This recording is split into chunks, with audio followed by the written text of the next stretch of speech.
All right, Larry Krueger here from the Pig in a Pickle Krug Show with a little 49er video as we give our takeaways from the Dolphin game after watching the rewatch. Of course, we're brought to you by Pig in a Pickle, the best barbecue in all of Northern California. Check them out. They're in Emeryville. They're in Corte Madera. They're open 7 days a week from 11 a.m. till 8 p.m. or until they run out. We're also brought to you by Sharp Corners, Sports Cards and Collectibles, 205 Cypress Avenue in Pacific Grove. Call my friend Anthony Catania at 831-521-5264. And this video is sponsored by Better, the official daily fantasy sponsor of the Krug Show. Use Better to make daily fantasy lineups and win real money. Download the app below and make sure you use the promo code Niners to get your first deposit matched up to $200. All right, the Niners lose in Miami to the Dolphins. And upon the rewatch, I mean, the first thing that comes out, first series of the game, they get to 3rd and 1. They run Patrick Taylor into an absolute wall. And they punt. I mean, it's like that is the problem right there with the 49ers. They can't get a yard when they need a yard. They can't run when they need to run. They can't pass when they need to pass.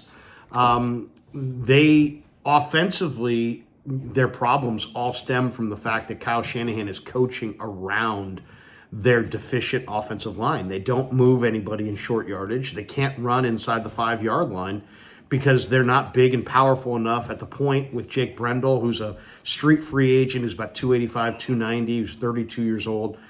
You know, they need a young, powerful 300-pound center for sure. Banks is not having a very good year, and they don't have a real power back that they can punch it in with. J.P. Mason obviously is out for the year, but he's a big-bodied running back, but he's got small man skills. Garendo's 220, but he's a sprinter. Patrick Taylor is a special teamer. They don't have a power back. So, I mean, that's really it. They can't score inside the 5 running the ball like most teams do because their offensive line's not good enough and they don't have a power back. So that's issue number 1 with the 49ers. Then, Kyle Shanahan, where are you? You didn't challenge the spot on the Patrick Taylor 3rd and 1 run. It was pretty obvious that he got it. Even Tony Romo on the broadcast was like, hey, they got it. Looks like they got it, but you don't want to challenge there? I mean, do you have a guy in the booth? Do you have help? Do you have people looking at this stuff? It looked like a first down. Don't you want to have a first down? I mean, to me, it's like, you know, you don't just use your challenge in the 4th quarter. You got to use it when you need to use it. And in this case, right there, I mean, if you're playing the game like you're playing it a regular game with real consequences, which has appeared to be the way you were playing that game, like it was a regular game, like it was, you know, like you weren't eliminated, you're going full bore for the win, then why are you not challenging there? Why are you giving away possession at the beginning of the game on a challenge that you probably would have won? So mistake number 2. And I just think Kyle's got a lot going on. He needs some help. I mean, they're missing out on little things like this. These small incremental edges or advantages or disadvantages win or lose you football games, period. So they all have to be talked about. The Niners could not handle Devin Achane at all. They couldn't handle him as a runner. He was going for 7 yards a pop on first down. They couldn't defend him his screen passes. So, I mean, this number 3 defense is really not a number 3 defense. And Tua Tagovailoa had no pressure. He was never sacked. He sat back there in total rhythm. The week prior against Houston, he was running for his life. He turned it over 4 times. He didn't turn it over at all against the Niners because they don't put any pressure on you because they're not a good defense. So that's number 3. Too many penalties, 11 penalties. I mean, undisciplined football team, that reflects badly on Kyle Shanahan. 11 penalties, 2 on the second drive, a hold on Banks and a false start, or a false start on Banks and a hold on Kittle, or maybe it was the other way around. Crushing. I mean, absolutely crushing. The Niners weren't sharp. They were not sharp in this game. 49ers were -1 in turnovers. They're 4-1 this year when they win the turnover battle. They're 2-8 when they don't. They didn't win the turnover battle. They didn't win the game. The Niner D-line got no sacks, no pressure at all on Tua.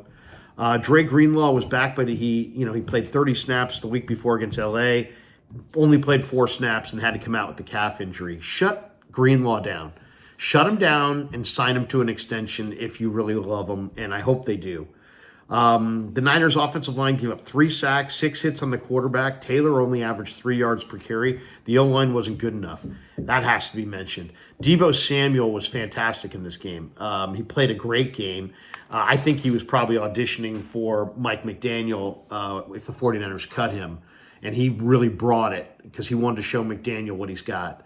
As far as the Niners, they've now lost 5 out of 6. And some of these trends, when they're 6-2 when they score 20 points or more, and 0-7 when they don't. And they scored 17 points and lost. So it held to form. When Brock Purdy turns it over, they don't lose. When Brock Purdy turns it over, they don't win. Brock Purdy turned it over, they didn't win. When they score first, they're 6-4 when they score first on the year, and they're 0-5 when they don't. Miami scored first, Miami won the game. The Niners, once again, it's just, they went 500 this year at home. They went 2-5 on the road. The only good team they really beat all year was Tampa Bay, who didn't have Mike Evans, didn't have Chris Godwin. And they're looking at a 6-11 kind of a season. The most frustrating part in this game, Miami had the 26th rated rush offense, but ran 30 times for 166 yards and 5.5 yards a carry against the Niners' number 3 rated defense. So Miami scored 10 points above their league average, above their season average. They've been averaging 19. They scored 29. 5 field goals for Jason Sanders. That's another one. Jake Moody, goodbye. He missed a 41-yard field goal. Guys make 51-yarders like they're nothing in the NFL, and this guy's missing from 41. They have to move on from Jake Moody and probably Chris Schneider as well. And next up are the Lions. Couple thoughts on Brock Purdy. He didn't play well. That pass to Jennings had nothing on it in the second quarter. It makes you wonder about the health of his arm, his elbow, his shoulder. But it's all about his offensive line. Purdy this year, when he has been kept clean, is 6th in the NFL in EPA per dropback. He's the 6th best quarterback in the NFL this year in a clean pocket. When he was under pressure yesterday or against the Dolphins, 4 of 11, 44 yards, an interception, and 3 sacks. When he was in a clean pocket against Miami, he was 22 of 29. That's 76%, 269 yards, 2 touchdowns, no picks. Get him an offensive line. Get him an offensive line. This guy's going to be a whole lot better. It's really as simple as that. Brock Purdy, if he's running for his life, is not going to be very good. And he's going to make lots of mistakes. Brock Purdy, if you protect him, is going to be really good, and he's going to win you a lot of football games. And one last stat that stood out, Devin Achane, 191 yards from scrimmage on 23 touches for the Dolphins. We said it in the pregame. The team that ran the ball was going to win. The Dolphins ran the ball. They won.